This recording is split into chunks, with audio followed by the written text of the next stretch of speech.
தமிழகத்தில் புதிய அரசு அமைந்துவிட்டது. முதலமைச்சர் விஜய் தலைமையிலான இந்த அமைச்சரவையில் இருக்கும் அமைச்சர்கள் மற்றும் சட்டமன்ற உறுப்பினர்களுக்கு மாதந்தோறும் எவ்வளவு சம்பளம் வழங்கப்படுகிறது, அவர்களுக்கு கிடைக்கும் கூடுதல் சலுகைகள் என்னென்ன, பலரும் அறிந்திராத அந்த சுவாரஸ்யமான தகவல்களை தான் இப்போது நாம் பார்க்க போகிறோம்.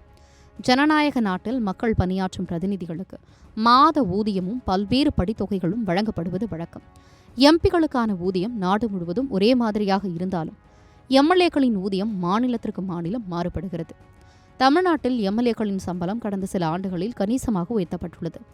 2008 வெறும் 30,000 ரூபாயாக இருந்த சம்பளம் படிப்படியாக உயர்ந்து 2011 55,000 ரூபாயானது. பின்னர் 2017 ஆண்டு எடப்பாடி பழனிசாமி முதலமைச்சராக இருந்தபோது எம்எல்ஏக்களின் சம்பளம் அதிரடியாக 1,05,000 ரூபாயாக உயர்த்தப்பட்டது.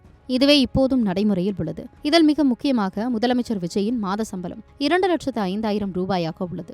இது தவிர முதலமைச்சருக்கு அரசு சார்பில் வீடு, கார் மற்றும் பலத்த பாதுகாப்பு ஏற்பாடுகள் இலவசமாக செய்து கொடுக்கப்படும். சபாநாயகர், அமைச்சர்கள் மற்றும் சாதாரண எம்எல்ஏக்களுக்கு மாத ஊதியமாக 1,05,000 ரூபாய் வழங்கப்படுகிறது. இதில் அடிப்படை சம்பளம் என்பது வெறும் 30,000 ரூபாய் தான். மீதமுள்ள தொகை அனைத்தும் பல்வேறு படிகளாக பிரித்து வழங்கப்படுகிறது. அதாவது தொகுதிப்படி 25,000 ரூபாய், வாகனப்படி 25,000 ரூபாய், மாதாந்திரப்படி 10,000 ரூபாய் என பட்டியல் நீள்கிறது. இது தவிர தொலைபேசி செலவு, அஞ்சல் செலவு என பலவற்றுக்கும் தனித்தனியாக தொகை ஒதுக்கப்படுகிறது. அமைச்சர்களுக்கு கூடுதலாக அரசு வீடும் காரும் வழங்கப்படுவது குறிப்பிடத்தக்கது.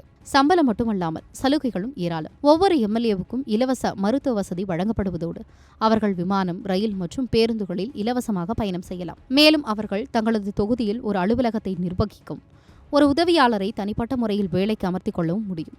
இதற்கான செலவுகளையும் அரசே ஏற்றுக்கொள்கிறது. இது தவிர சட்டமன்ற கூட்டத்தொடர்களில் பங்கேற்கும் நாட்களுக்கு தினசரி படியாக தலா 2,500 ரூபாயும் அவர்களுக்கு கூடுதலாக வழங்கப்படுகிறது. மக்கள் பணியாற்றும் பிரதிநிதிகளுக்கு அரசு வழங்கும் இந்த ஊதியம் மற்றும் சலுகைகள் பற்றிய உங்களுடைய கருத்து என்ன என்பதை மறக்காமல் கமெண்ட் செய்யுங்கள்.